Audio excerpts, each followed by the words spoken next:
Hello Leo, thank you for joining me for your weekly forecast for week commencing the 15th of October for the Sun or the Ascendant. The first 2 weeks of this month has probably given you a lot of food for thought, particularly about where you live, how you live there. Even the decorative environment that you exist in may have been something that you've been changing, or perhaps even thinking about moving altogether. But then perhaps it's been the more emotional responses of your relationships, which has been under the astral microscope, potentially with neighbours, people you see every day, even a sibling. And there has been the potential for tension. In fact, you may have felt particularly on edge last week and could continue to do so due to the new moon's clash with Pluto. Now that energy is going to filter into this week to some degree, but although Venus continues to retrace her steps, Mercury is the planet which is squaring up with Mars now.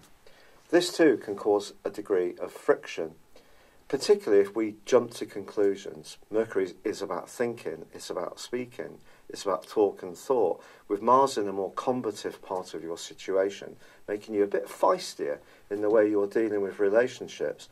If there is a tender matter that needs discussing, try to keep your cool, because by the end of this week, your intuition is going to improve as a lovely angle between Mars and Neptune is forged, but crucially, Venus and Mercury go on to forge very positive angles with both Saturn and Pluto, respectively. And I think by the end of this week, things that have seemed a little bit frenetic or a little bit unclear will start to take shape, but that may see you also considering stepping inside yourself a little bit more, creating a bit more space, slowing things down and giving yourself some crucial thinking room. It's been a real pleasure being with you. I'd love it if you would like or comment on this video, or if you've yet to do so, please do subscribe to this channel. Thank you. Hello Leo, thank you for joining me for your monthly forecast for October for the Sun or the Ascendant. Your everyday communications and thinking are very much in the astral spotlight this month, particularly in the first 9 days, when Mercury, the planet which controls this activity anyway, is in a prime location for you to really sparkle when it comes to demonstrating to people just how quick-witted you are, how much you can engage with ideas, express talents and flair of your own. And most of all, there's a kind of pace and energy to proceedings, which is going to be really fun to be part of. Now, there is going to be a very, very important new moon in this sector on the 9th. But if we wind back to the 2nd of the month, there is a quarter moon. And this occurs in the part of your scope known as the 12th house, which is very much to do with reflection, the more psychological side of life. That angles to the Sun in the 3rd, so we have a 12th, 3rd house axis. I think it's possible across the following week that you may find yourself questioning some of your ideas or some of your belief systems, or some gossip can be doing the rounds. If someone does tell you something in confidence, it's probably best to keep it close to your chest. But equally, just be aware that other people can be talking about some of your situation and not necessarily in the most informed way. Now, the big news, the astral news this month, that's coming out through the YouTube airways particularly, is going to be about Venus going into a retrograde on the 5th. Now that's going to go on in the sign of Scorpio through to the end of this month and through to the middle of next month, November, in the sign of Libra, because of course it's inverting, therefore goes back one sign in November. So what does it mean for you, this Venus retrograde? Venus retrograde in some ways is a bit like Mercury retrograde, but just in a different way. Venus is about relating, of course. It's about love. It's also about our taste. It's about aesthetical beauty. So very often Venus rules our environment in some way. If you're someone who has particular pride in the way you keep your home, you like it to have a certain style, then Venus is probably quite prominent in your natal horoscope. In this part of a Leo's horoscope, I think there can be some rethinking around your home situation. Now, Venus, of course, always also has an impact on money. So it's possible that you could be thinking about home-based business, something to do with crafts, using your hands. And because it's in your 4th solar house, I think it may be that there could be some thinking around your family situation too. And also the 3rd house energy that's buzzing around can be about brothers and sisters, so siblings. Now, Venus in the 4th house can also, of course, be about loving, because Venus is about relating, but it's the more feminine side of relating, and you may find yourself thinking that through again, especially if you're yearning for a more nurturing type of a lifestyle or intimate tie that you're already involved in. So if there is an opportunity to do more for a partner, if you have one, then certainly thinking about their needs and trying to meet them can be a good thing to do with Venus tracking backwards. But generally, it just gives us all much more food for thought. But that new moon, which occurs on the 9th, ordinarily would be a wonderful opportunity to sparkle ever more effervescently. You are one of the most charismatic of all the zodiac signs.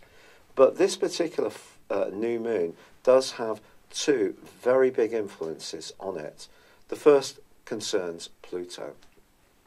Since 2008, Pluto has been shaking up the way you think about your life organisation and also about your work and potentially about anything to do with health, fitness, diet and exercise, stuff like that. Now that's squaring up to this particular new moon. So your thinking around those areas could become a bit stressful in the following week. But also, this new moon forges an obtuse link to Neptune. So anything to do with very close alliances and your thoughts can also come under the astral microscope.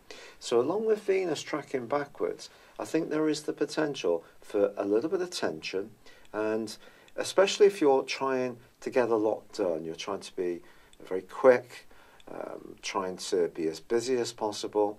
Certainly the new moon, squaring up with Pluto can create a situation where maybe you're trying to force the pace a little bit. Try to slow things down. Try to have virtuous aims, which obviously Saturn and Pluto are asking you to have, but not in such a way that it makes things very brittle and you become rather tense about things. Now, Mercury is going to be moving on the 10th, moving into Scorpio, joining up with Venus, and of course, we already have Jupiter here too. And Jupiter has been gifting you with some potential good fortune over the last year as it's been making its way through this sector. But at the end of the day, Jupiter is about growth. So if you've moved, upgraded, there's been some ins and outs in terms of who lives where you live, then that really wouldn't be a surprise. But I think Mercury moving into the 4th house can actually inhibit us a little bit in terms of our emotional communication. The tendency here is to let thoughts go around our mind rather than say exactly how we feel. There's also a quarter moon on the 16th in Capricorn, which is going to be emphasising that potential for tension and brittleness. So again, try to relax as much as possible.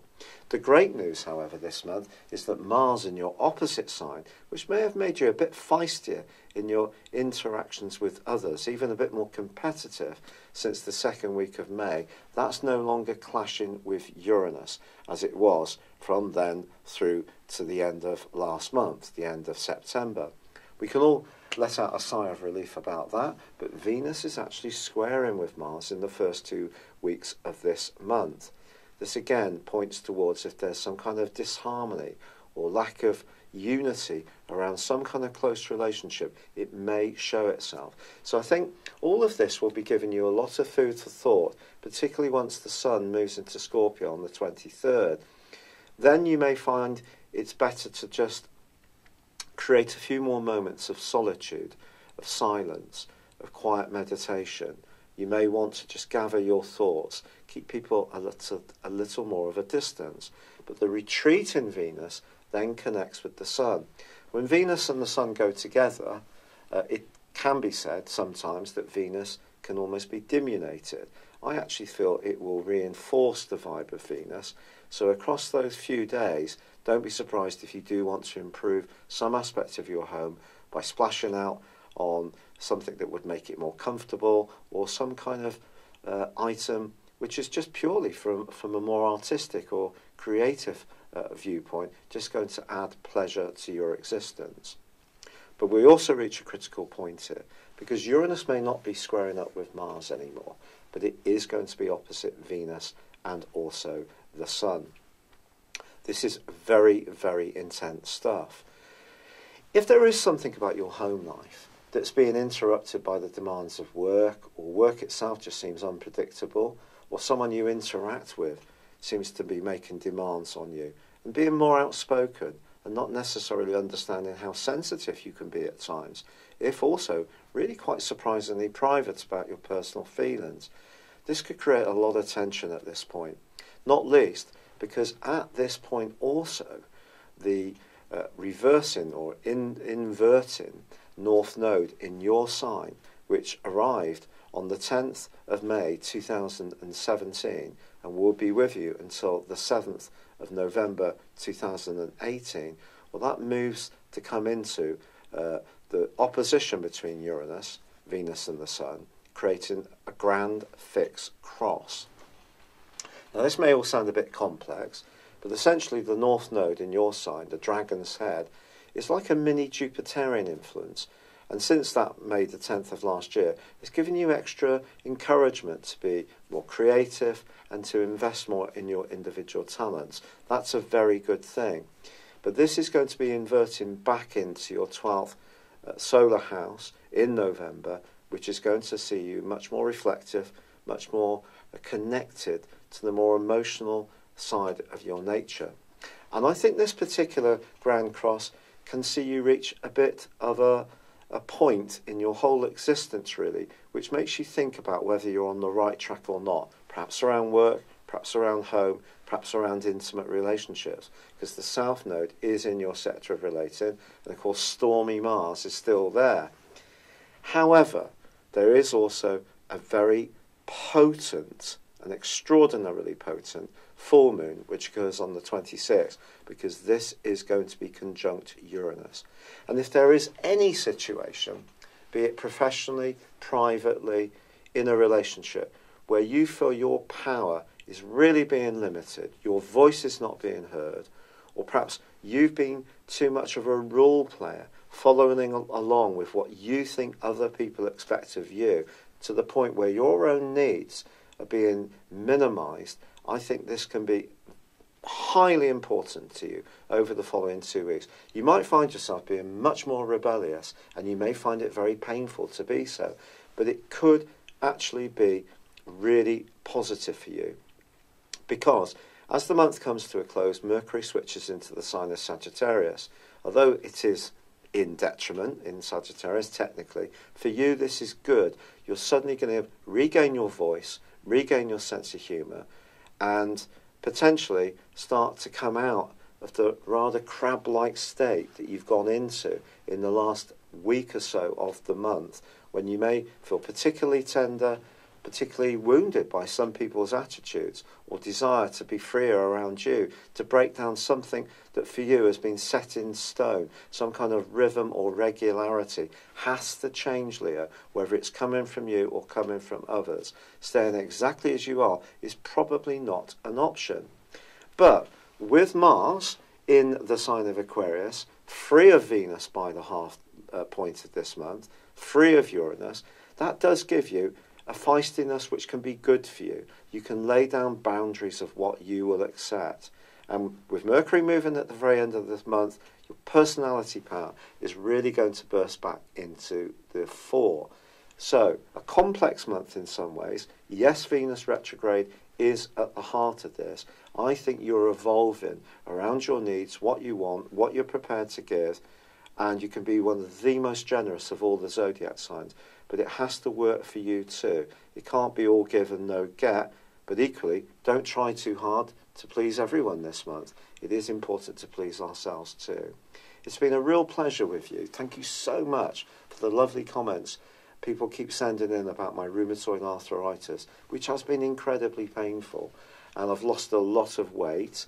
I'm on steroids at the moment to try and stabilise it, but then I have to go on to a much more powerful drug. But I am, at the moment, still embracing all the natural remedies, so many good suggestions, which I have taken seriously.